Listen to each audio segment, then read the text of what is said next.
What's up? What time is it? It's 10:37.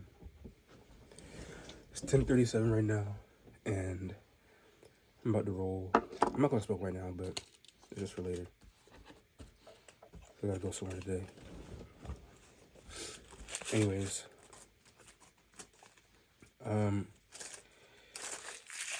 something that I've thought about before, and but especially now, is turn this light on too, actually. Is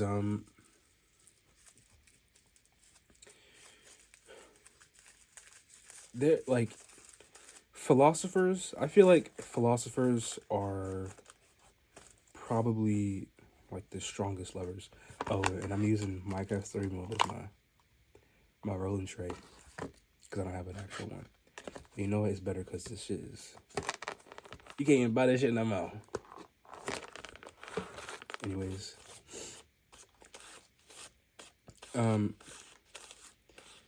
philosophers tend to be like the strongest like lovers, and by strongest lovers I mean like the people who kind of feel the most. Like they understand just how great the potential for real love is, right? But in all actuality, real love is with like one. I don't know. It's different for everybody, right? But I think that philosophers, they like tap into the divine, right? And I say that about philosophers and not people who. Well, I guess anybody can really be a philosopher. So I mean, who am I to say that someone's not a philosopher because it's because of where their stuff comes from, or because their stuff has somewhere that it comes from, right? But one thing is that it's you tap into like the divine, right? Do I even have the weed? I don't have the weed over here. Why am I sitting down if I don't have the weed yet? Hold up.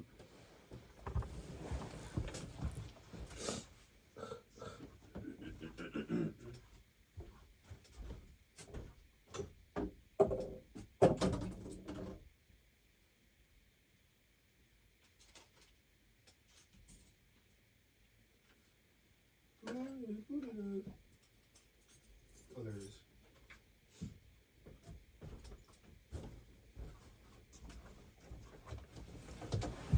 All right, back to it. Anyways, you tap into like the divine, right? And then your goal is to find the truth, right?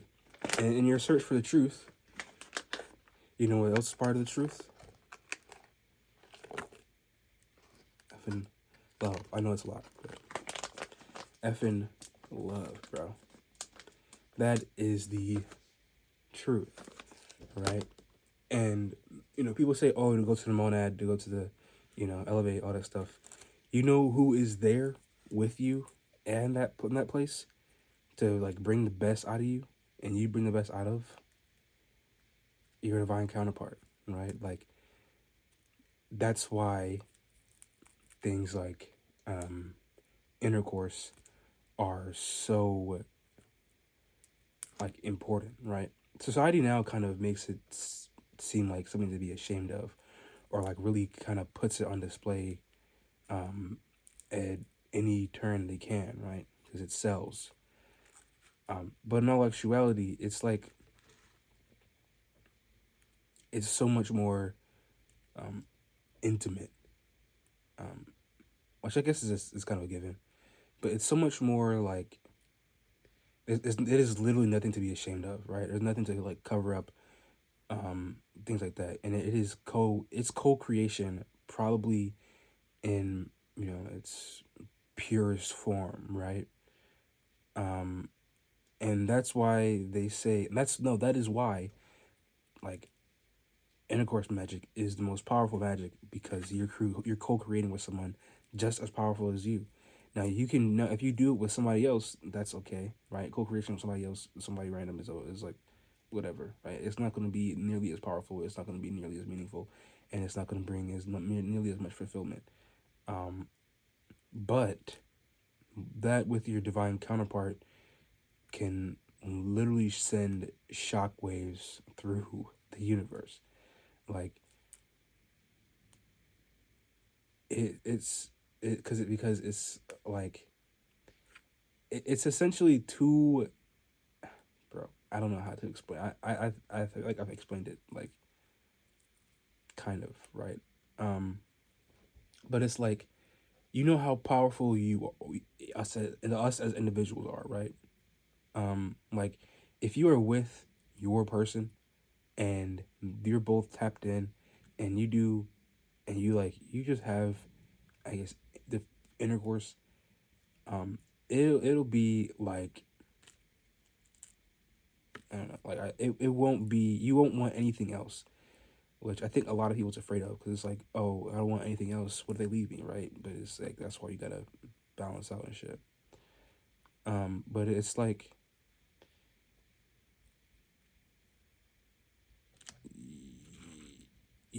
okay, so like you by yourself can create so much more than you realize, right? And then you bring someone else that's there with you to bring someone else with you, and it's like now it's someone just as powerful as you that doesn't snuff you. It actually only makes you more powerful. That you only make more powerful. So it's like a perpetual motion, perpetual motion machine of two souls, right? Co-creating, and it is beautiful. It's not something to like share with everybody, right? And you know, things of that nature, which is why I think that not to like, but like in um like in movies, TV shows, like books, they talk about virgins a lot, in which I think that virgins are probably the most, not most powerful, but like they have, it's like a portal, right? And it's okay to lose your virginity to someone like that you don't know like that. It's okay, right? I'm not judging people for that. But it's like I think that there are some things where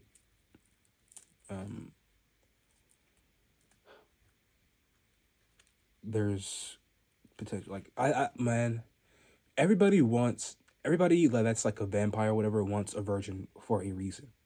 Like they all want a virgin for a reason, right? Like I forgot the movie with Jim Carrey. I haven't watched it. I only seen like the beginning. But we're like the vampires and the virgin, like when he's the virgin, right? It's like they want virgins for a reason. It's because you're like the most pure. You haven't been influenced by anybody or anything to do that, purely, right? It's another reason why like Bjork, right? Bjork said to don't take voice classes, don't take music lessons because that changes like how you do things or whatever, right? Like it can, like you are already weird. You're already like perfect as you are, right? Like everything that you have right now is of you, right? And taking like voice lessons to as somebody who can already sing will only just add on the influence of someone else, and it will no longer be, your voice will no longer be just you, and it will be you and whoever taught you, you and whatever the curriculum is, which is why I think that if you remain a virgin, I think that if you find your divine counterpart who's also like that, I believe that it will be. I actually don't know how it will be. Like, I assume that Jesus, and we all see what Jesus. I guess we all see how Jesus ended up, but I think that Jesus just took like a not a deal, but it was more so like a trade. Like, okay, right, knowing that it'll be okay. Like be the most famous person ever, and pass now. Versus, you know, but maybe people hearing his name is what kind of activates people. Not activates people, but like just knowing of his existence leads to questioning, which will lead to the truth, and it leads to people who want to know the truth. I don't know. I've been thinking pretty good right now. Right, like I'm like, Kunai people can be very freeing. It's very like, I don't know. It's very like, I feel very safe right now. Like I feel very safe and secure in my manifestations and in my like my path. Like I feel very good. Like the opinions of people outside of me do not affect me right now. This is a lot of weed. I just realized. I mean, I already realized, but this is like a 1.5. This is like this is like a 1.5 plus a roach.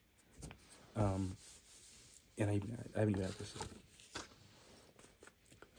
But like, yeah, that's why I think philosophers are so they're so keen to love, because they truly know what love is. They know that love is like the absolute. They know that love is the goal. Like, you want a meaning to life, bro? It's finding your divine counterpart. Low key, but low key. But I think that it's all different for everybody. I think that once you find, I think that, I don't know. Not to say that you need anybody, but like, I mean, low key, because you are only you. But like, okay, you are only you, right? And that's on like every level of like every like dimension, every plane of existence, whatever.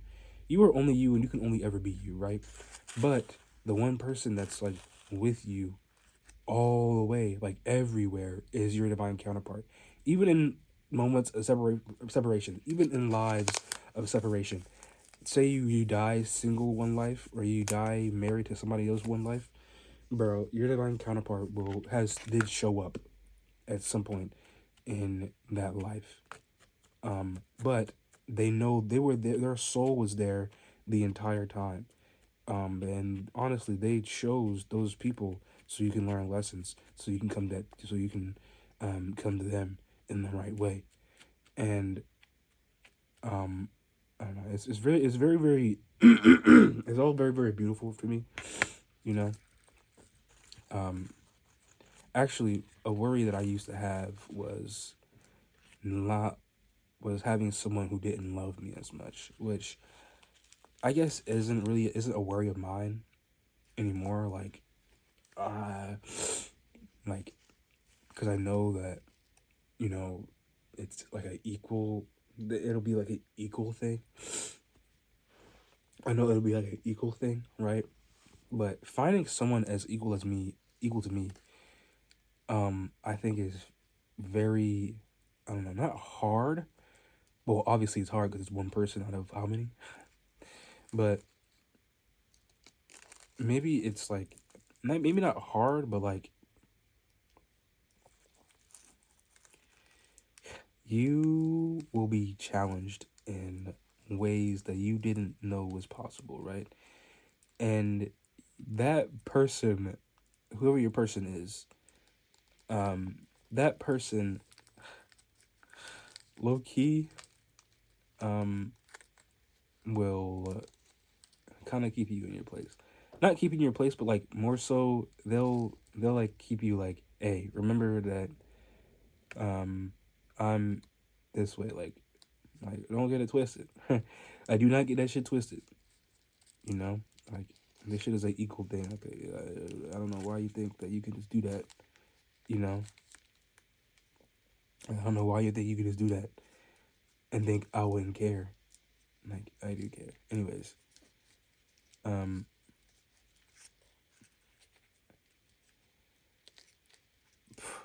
don't want that runner chaser dynamic, bro. I do not want that runner chaser dynamic. That runner chaser dynamic effing sucks. Okay, it effing sucks.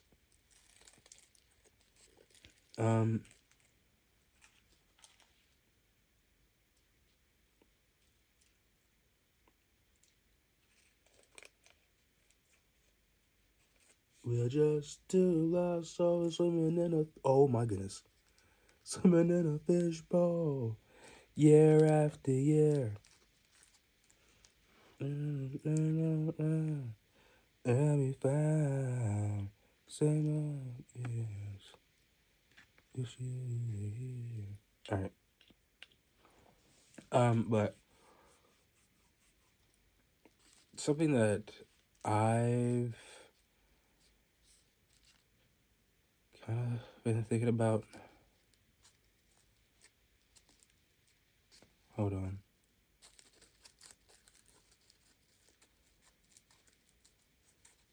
But it's like it's all like really it's all a balance, right? Like, honestly, I never thought that, and I guess this would be true with my divine counterpart, but with all of my previous connections, it's always been like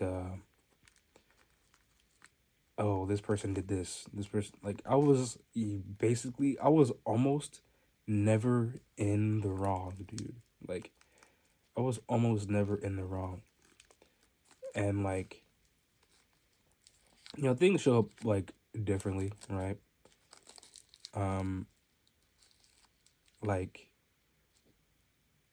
this is a very important part.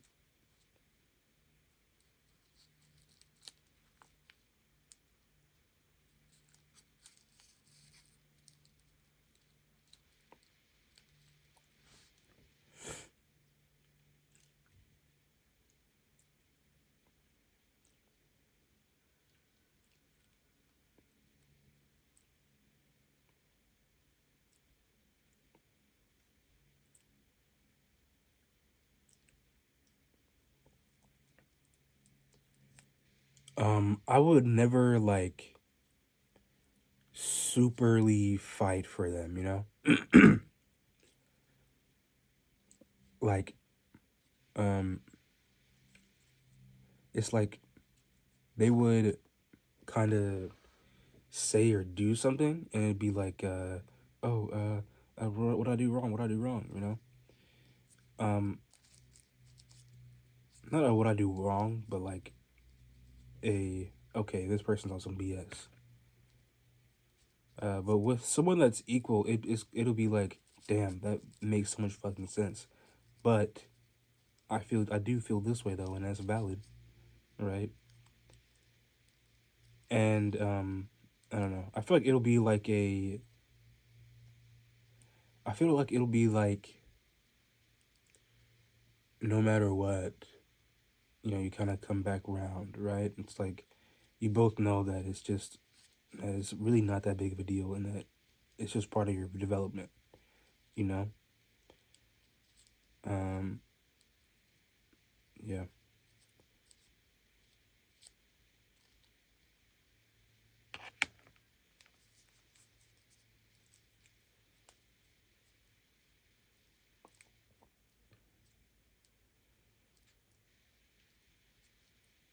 From my experience, the best way to get over somebody, or just like to remove them as a factor, just completely, is to not even worry about them coming back. Like, don't even think about them wanting to come back. Even, I mean, like you don't want them to come back at all, right? And it's like you don't even, I don't know, like you don't want them to come back at all, right? And you're like, you think, oh, are they trying to come back? So let me prepare to defend against it, right? But all actuality, the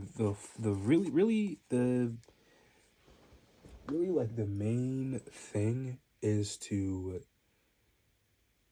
not even consider the possibility.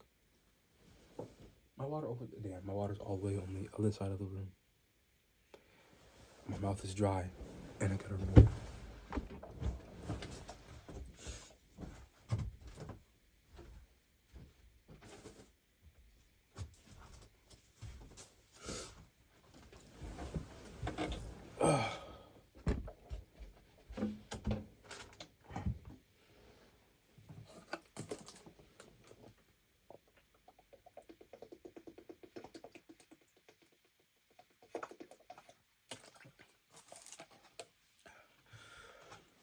Oh shit. But yeah, don't even consider the possibility that someone could ever want to come back, right? Like, don't even think of their name type shit, because it's like it's pointless, right? Like that cycle's closed out. Why the fuck would you even think about their name? There's no point to it.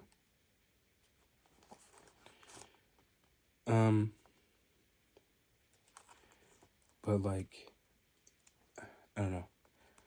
I was never the divine masculine in my connections. But I will say that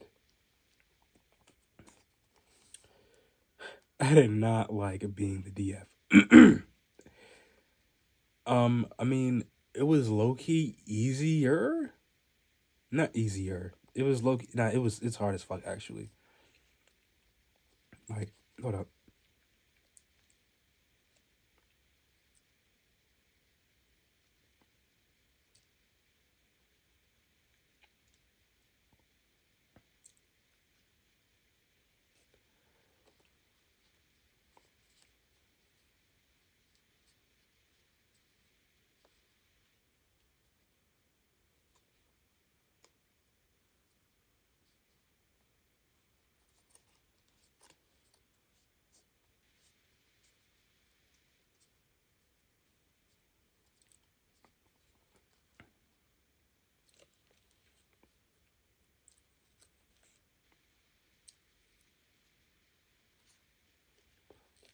But being the I don't know. I feel like being the divine masculine, it's like it sounds so much easier, bro.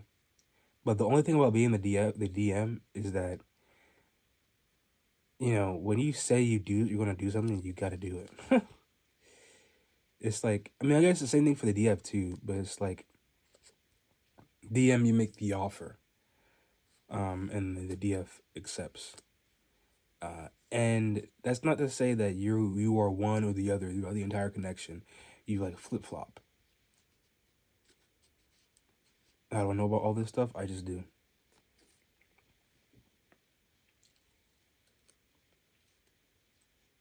I just do.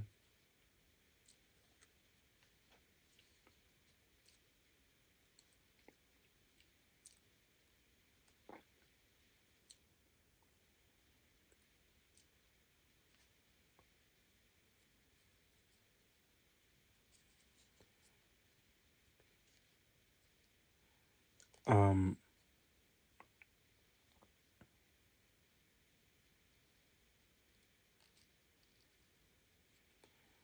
um, something that like a concept that I have thought about a lot. I've talked about a lot is my waiting room, right?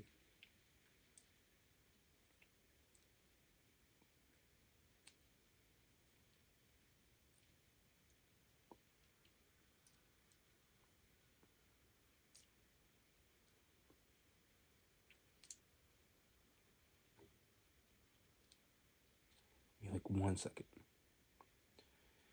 Heaven from hell, who's gonna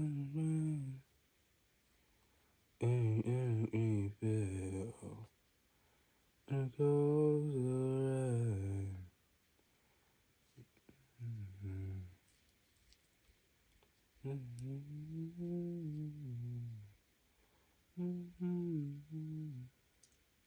Can you hear that? They got chickens over there, and they go crazy sometimes. I don't think I've ever touched in a live chicken. I've cleaned up. I mean, I've cleaned chicken multiple times, but I don't think I've ever like seen a real chicken in person, despite living in the South my entire life. Like I've seen them from afar, of course. Like it's kind of unavoidable, but I've never been up close and like personal with one. Um. Anyways, they're pretty cool though. I feel like if I do, I'm not gonna want to eat it again. I feel like, anyways, like the concept of a waiting room, right? Um, cause I feel like you can get into contact with different people through the dream realm, right? Um, and sometimes that's your first contact with somebody. Sometimes it's like just a contact you have later on down the road. But I believe that because of that, you can learn how to, navigate, and you can meet your people, right? Now, the waiting room isn't in the dream realm to me. It's more so in like a whole other universe, which is that's a that's a whole other thing to get into. I actually made a video about that, but kind of. But yeah. But it's like they are there, right? And they can come here with the knowledge of there.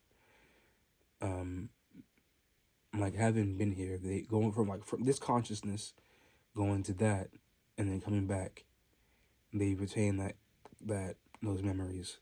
Um, and I think that it is possible. I don't think it's actually ridiculous to think that, oh, just because you like I don't know. Maybe I'm an odd person in thinking that I wouldn't feel awkward or like feel weird or anything like that if someone I contacted in the dream realm, or like in a whole other universe, were to like just text me out the blue. Um Honestly, I feel like there would have to be, I don't know, not disclaimers, but um like, hey, this and this and then that, right? Um and Surely you could say that, oh, what about people who could just fake it, right? But that's where discernment comes in. That's why discernment is so important, because if you don't have discernment, then you can assume anything from anybody and anything. I guess anything can be possible, but there's just some things that aren't true, right? So it's like you don't want the things that aren't truth to be there, right? And I know some people don't believe in objective truth, but it's like, I don't know, if there is no truth, then you can, if you believe there is no truth, then you can stay stuck. You will not you will, but or you can, but you open yourself up to staying stuck in, like, I don't know, your mindset. You know what I mean? Of course, that's not to say that multiple things can't be true at once, right? I think a lot of people think that that's what objective truth means. Oh, only one thing and one thing only. No, it can be a multitude of things at once that can be true, right? Like, oh, this person cares for this person, but they also do this. It's like, yeah, both of those are true, and just like, I'm glad my nose a lot tissue. Um,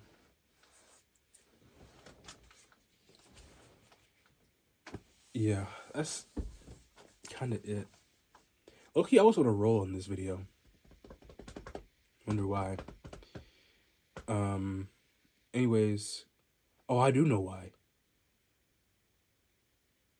It's because I have moved forward, and I didn't look back at all, bro. It's so, I don't know. To me, it's so easy. Like, I mean, it's not easy. Like choices. The choices are easy. It's like, oh, do you want to go back, or do you want to just like live your life?